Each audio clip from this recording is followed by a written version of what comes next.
Long story short, on that trip, I may have been exposed to the virus. I started feeling funny, like I'm gonna throw up or something.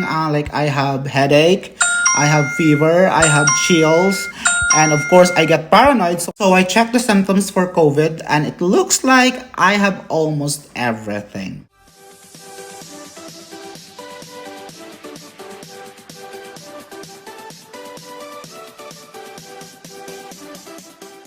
Sup everyone, this is MJ again, and in this video I'm gonna show the world, the universe rather, my appreciation for the Philippines, how they're handling this COVID pandemic. And also I'm gonna share with you my story about getting tested for COVID here in the USA and how it goes. To be honest, I know a lot of Americans who actually admired how the Philippines is handling this pandemic, knowing that we are a poor country, but we keep our numbers that low. I know I'm a bit bashed for doing this video because Philippines is way far from being perfect. There are things that could have been done to control the spread of COVID. But what could you expect from a third world country, right?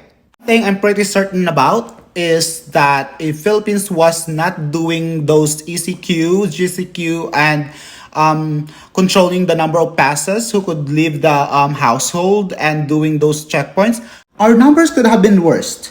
I am not pro or anti-administration, but I have friends from the LGUs and some frontliners, and all I can say is that I'm very impressed of the actions, of the steps, of the efforts that they have dedicated to control the spread of this virus. And I just want to congratulate everyone for the job well done. Other people may not see your effort, your sacrifices, but just keep doing what you're doing for our country and just know that we have God who sees everything.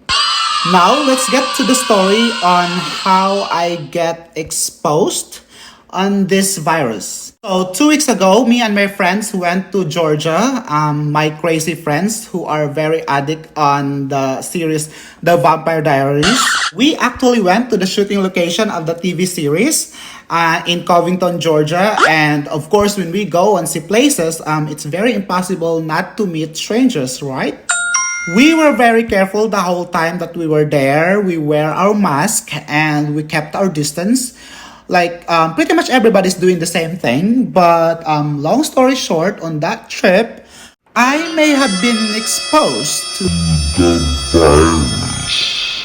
A day after the trip, I started feeling funny, like I'm gonna throw up or something. Like I have headache, I have fever, I have chills, and of course I get paranoid. So I checked the symptoms for COVID, and it looks like I have almost everything. So I got worried and nervous for myself, so I went online and then I tried to book for the earliest appointment that I could get for the COVID testing. So that was Monday, and the earliest I could get was Thursday. So here comes Thursday. So I went to the pharmacy and they're doing this drive-through thing for the COVID testing. So they will just hand you the kit and you will do the swabbing yourself. So you have to insert that long stick into your nose. After you do the swabbing, you have to put it in a sealed bag and then you have to drop off your kit in a drop box. So the routine is pretty much safe and clean. But that night after the swabbing, I had a terrible headache. So according to the pharmacy site, you get your results back in 2 to 5 days. So I waited and waited and waited, and up to today. Today is the 8th day since I got tested, and I don't have my results yet. Right now, I've been feeling alright. I'm perfectly fine. I really thought that was just fatigue because I do most of the driving. But the point is, when will you know that you've been exposed to COVID if you don't have the results? You can't keep an American inside the house, isolate themselves, quarantined, if you don't have the results that says they tested positive for COVID because they have these freaking rights. Tayo mga Pinoy, shut up na lang tayo kasi wala tayong rights. So I think that's one thing why America is number one for COVID right now because of their freaking rights.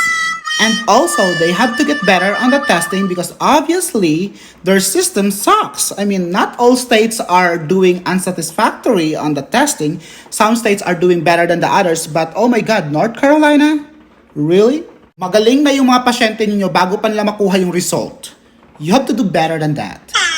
So, kayong mga Pilipino dyan na bash lang ng bash sa government, how they're handling this COVID pandemic, again, hindi ako maka-administrasyon, pero isipin nyo na lang if US is doing this bad, so how much more a third world country like Philippines is expected to be performing during this pandemic. So tama na ang mga turuan, tama na ang mga sisihan, so sumunod na lang tayo kung ano yung ini-implement.